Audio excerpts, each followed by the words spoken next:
Hello guys, welcome to my another blog. तर आज आम्ही आलो आहे अयोध्याला. तर आज आम्ही अयोध्या पूर्ण एक्सप्लोर करणार आहे. सकाळी 8:15 निघालेलो आम्ही वाराणसीवरून. ट्रेन तर भेटली नाही, बट बसचा ट्रॅव्हल करून आलो आम्ही.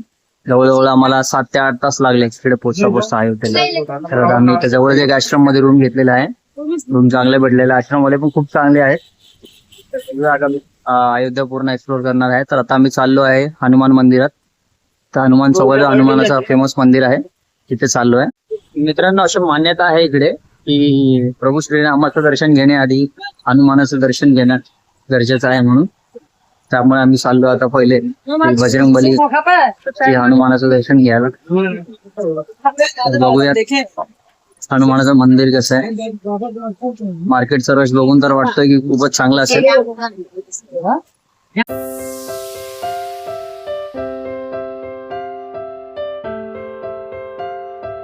हेलो कर, वेलकम टू हनुमानगढ़ी गाइस. हे मंदिर आहे ना. अयोध्येतील श्री हनुमानगढी मंदिराकडे जाणाऱ्या मार्गावर दोन्ही बाजूंना लावलेली रेलिंग भाविकांच्या सुविधेसाठी आहे. विशेषतः हनुमान जयंती आणि इतर मोठ्या उत्सवांच्या काळात येथे प्रचंड गर्दी होत असेल. आज मात्र वातावरण शांत आणि प्रसन्न आहे, त्यामुळे या पवित्र परिसराचा आनंद निवांतपणे घेता येत आहे. मार्गाच्या दोन्ही बाजूंना प्रसाद पूजेचे साहित्य आणि स्मृतिचिन्हांची मोठी दुकाने सजलेली आहेत. भक्त आपल्या श्रद्धेनुसार प्रसाद घेत आहेत आणि हनुमंतरायाच्या दर्शनासाठी पुढे जात आहेत. थंडगार वारा, भक्तिमय वातावरण आणि समोर दिसणाऱ्या मंदिराचा भव्य प्रवेशद्वार मनाला एक वेगळी सकारात्मक ऊर्जा देत आहे. जय श्रीराम आणि जय हनुमानाच्या घोषणांनी संपूर्ण परिसर भक्तिमय झाला आहे. आम्ही देखील प्रसाद घेऊन आता या पवित्र मंदिराच्या दिशेने पुढे निघालो आहोत. प्रत्येक पाऊल आपल्याला संकटमोचन श्री हनुमानाच्या दिव्य दरबाराच्या अधिक जवळ घेऊन जात आहे. चला तर आता भक्तिभावाने या पवित्र स्थळात प्रवेश करूया आणि बजरंगबलींच्या चरणी आपली प्रार्थना अर्पण करूया. समोर दिसत आहे अयोध्येतील प्रसिद्ध श्री हनुमानगढी मंदिराचा भव्य प्रवेशद्वार. दुरूनच या मंदिराचा दिव्य आणि आकर्षक रूप मनाला भक्तिभावाने भरून टाकते. या पवित्र दरबाराच्या दिशेने टाकलेल्या प्रत्येक पाऊल मनाला एक वेगळ्याच आध्यात्मिक अनुभवाकडे घेऊन जात आहे. वातावरणात भक्तीचा सुगंध मनाला हनुमंतरायांच्या दर्शनाची उत्सुकता वाढत चाललेली आहे. असं मानलं जातं की अयोध्येत येणारा प्रत्येक भाविक हनुमानगढीचे दर्शन घेऊन आपली यात्रा पूर्ण करतो. आज आम्ही या पवित्र दरबाराच्या दिशेने पुढे निघालो आहोत.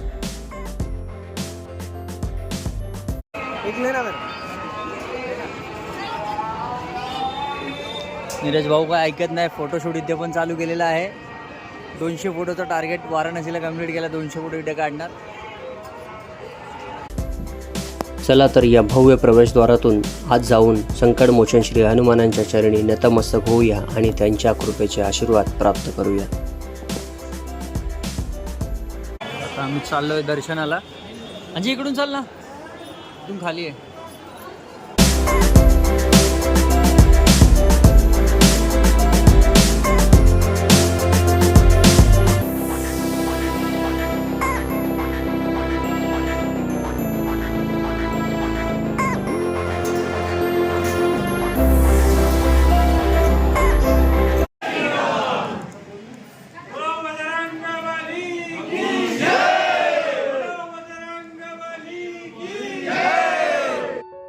आता आम्ही श्री हनुमानगढी मंदिराच्या पवित्र परिसरात प्रवेश केला आहे. बाहेरून जितकं भव्य दिसत होतं तितकंच आतूनही हे मंदिर दिव्य आणि मनाला शांती देणार आहे. मंदिरातील प्रत्येक कोपऱ्यात भक्ती आणि श्रद्धेची अनुभूती होत आहे.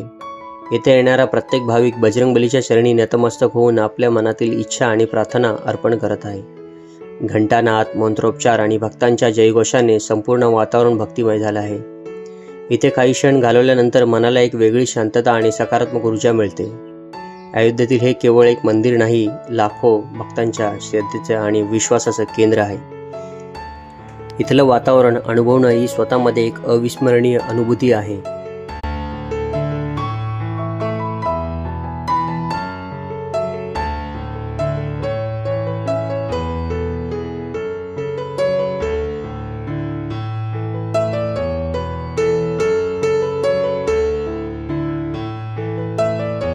आणि आता समोर आहे संकटमोचन भक्तवत्सल श्री हनुमान.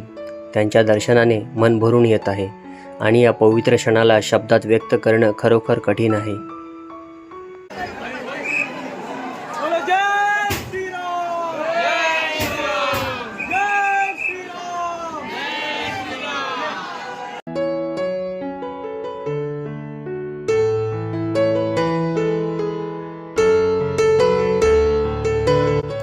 हनुमानगडी मंदिराच्या परिसरात वसलेलं हा पवित्र भरत भवन दरबार भक्तांच्या श्रद्धेचं आणि रामभक्तीचं एक सुंदर प्रतीक आहे. भगवान श्रीराम, माता सीता आणि लक्ष्मण यांच्या या दिव्य मूर्तीच्या दर्शनाने मनाला शांती आणि भक्तीचा अनुभूती मिळते.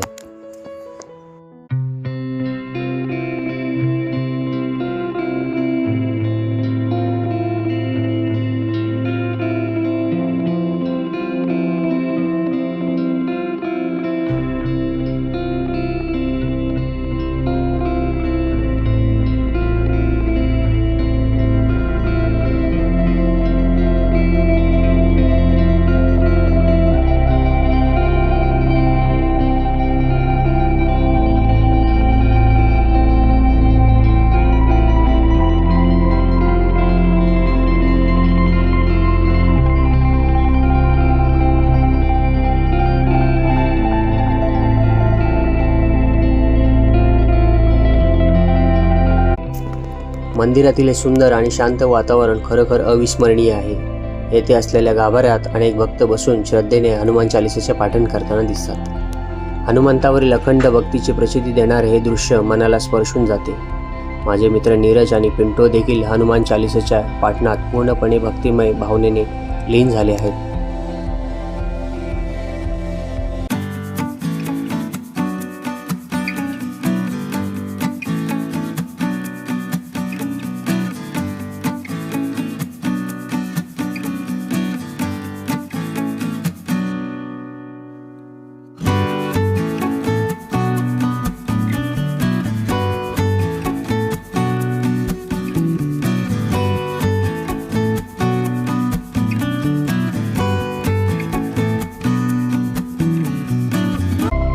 हनुमानगडीच्या उंचीवरून दिसणारी ही अयोध्या जणू इतिहास, श्रद्धा आणि अध्यात्म यांचा सुंदर संगमच. हे दृश्य पाहताना प्रत्येक क्षण अविस्मरणीय बनून जाते. मंदिराबाहेर पडताच एक गजबजलेला बाजार आपले स्वागत करतो. इथे प्रसाद, धार्मिक वस्तू, मूर्ती, माळा आणि स्मृतिचिन्हांची असंख्य दुकाने पाहायला मिळतात. भक्तांची वर्दळ, दुकानदारांची लगबग आणि सर्वत्र दिसणारा भक्तिमय माहोल या ठिकाणाला एक वेगळेच आकर्षण प्राप्त करून देतो. तर मित्रांनो, हनुमानगडी मंदिराचे दर्शन आता पूर्ण झाले आहे. खरंच हे मंदिर खूप सुंदर आणि मनाला समाधान देणारे आहे. येथे काही वेळ बसून आम्ही हनुमान चालिसेचा पाठण देखील केला आणि त्या क्षणी एक वेगळीच सकारात्मक ऊर्जा अनुभवायला मिळाली. आता हनुमानगडी मंदिराच्या दर्शनानंतर आम्ही अयोध्येतील आणखी एक महत्त्वाचे आणि ऐतिहासिक स्थळाकडे म्हणजेच कनक भवनाच्या दिशेने निघालो आहोत. चला तर मग पाहूया कनक भवनाचे सौंदर्य आणि त्यामागील इतिहास.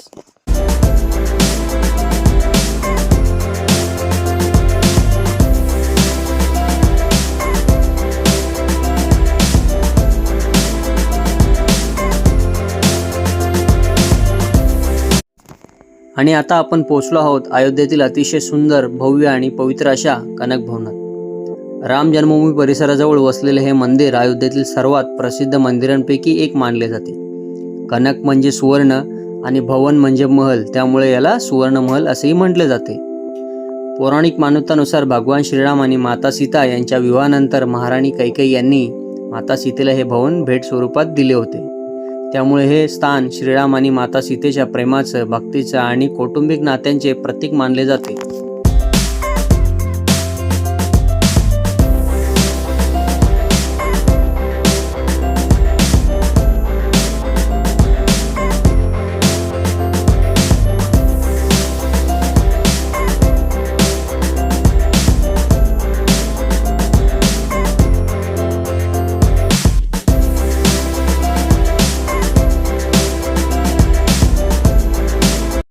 कनक भवनाची वास्तुकला अत्यंत आकर्षक आहे. राजस्थान आणि बुंदेलखंडांच्या राजवाड्यांची झलक येथे पाहायला मिळते. सुंदर कोरीवकाम, भव्य प्रवेशद्वार, प्रशस्त अंगण आणि मंदिरातील शांत वातावरण प्रत्येक भाविकाचं मन जिंकून घेतं.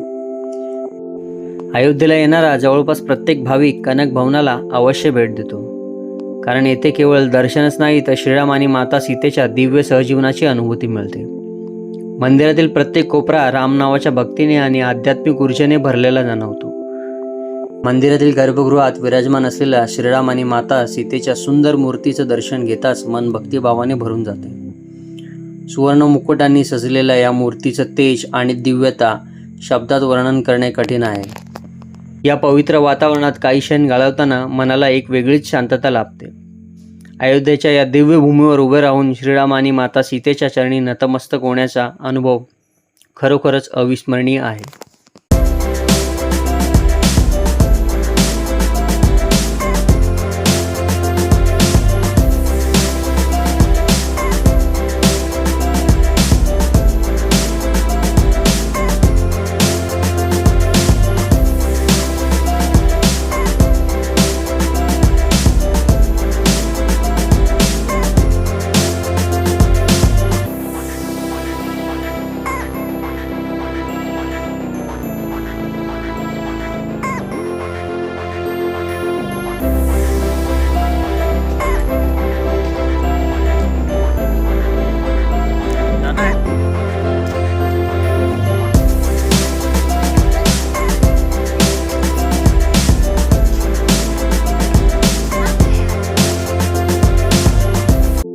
तर मित्रांनो, आता आपण आलो आहोत राजा दशरथांच्या इच्छा भवनात.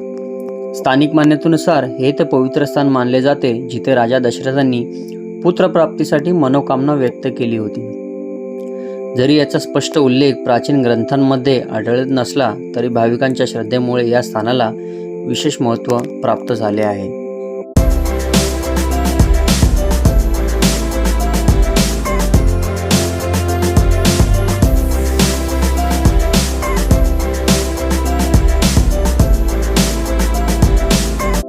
तर मित्रांनो, दोन्ही महत्त्वाच्या स्थळांचे दर्शन झाल्यानंतर आम्ही आश्रमाकडे परत निघालो होतो. मात्र परतीच्या वाटेवर एक विचार मनात आला.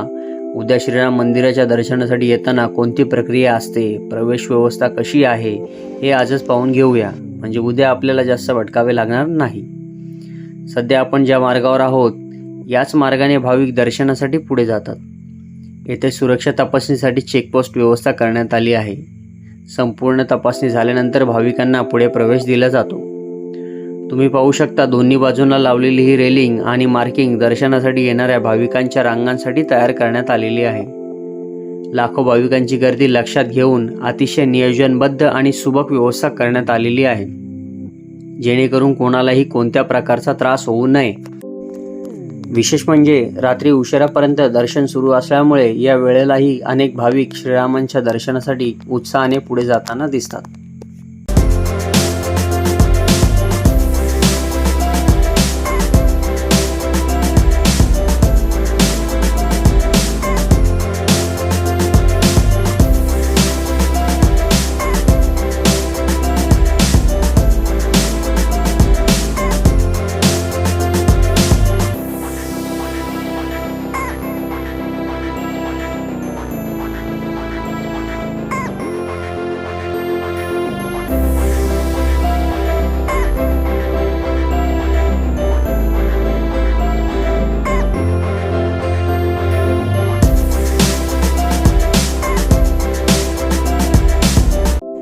आणि हा आहे श्रीराम मंदिराच्या प्रवेशद्वाराकडे जाणारा मुख्य मार्ग. मंदिराच्या आतल्या भव्य आणि दिव्य अनुभव आपल्याला आपल्या पुढच्या व्हिडिओमध्ये पाहायला मिळणार आहे.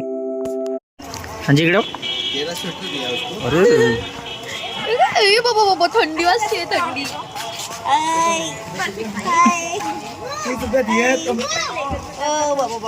थंडी वाजते, थंडी वाजते. बघा कशी गोड झाले, काही काही काही कापतोय तो. तुझ्या काय त्याच्याकडे तू खेळा तेरे साथ खाना तेरा नहीं सुनील जाना दूध पीता है उसके साथ.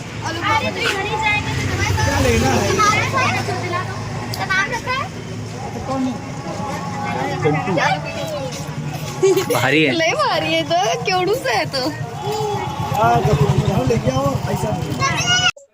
मित्रांनो, आज आम्ही श्री हनुमानगडी मंदिराचं दर्शन घेतलंय. त्यानंतर आम्ही राम मंदिर फिरायला गेलेलो, कनिका महल, त्यानंतर भरपूर फिरलो, मार्केट वगैरे, शॉपिंग वगैरे केली. त्यानंतर आता जेवणाचा टाइम झालेला आहे, चाललोय आम्ही जेवण करायला.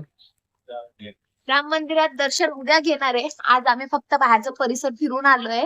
ते व्ह्यू बघायला गेलं तर खूपच म्हणजे खूपच भारी आहे. आणि बाहेरचं बघायला गेलं तर भरपूर बोलतात ना, तुम्ही शॉपिंगचं बघू शकतात. भरपूर काही काही गोष्टी भेटतात ते इथे. आणि मार्केट बघायला गेलं तर खूपच भरलेला असतो. बघू उद्या आम्ही भेटू. घेणार आहे दर्शन. आणि उद्या राम मंदिराचं दर्शन. जर आतमध्ये मोबाईल अलाउड असेल मित्रांनो तर तुम्हाला आतलं दर्शन पण नक्की दाखवणार आम्ही व्हिडिओमध्ये. तर व्हिडिओमध्ये कंटिन्यू बघत राहा. तर भेटूया उद्या मॉर्निंगला. आता चाललो आहे जेवणाला. ज्या आश्रममध्ये आमचं रूम आहे तिथे 9चा टायमिंग आहे जेवायचा. आश्रमवाले सर्व चांगले आहेत, हेल्पफुल आहेत. तर बघूयात. तर भेटू उद्या मॉर्निंगला. आजच्यासाठी एवढंच. बाय.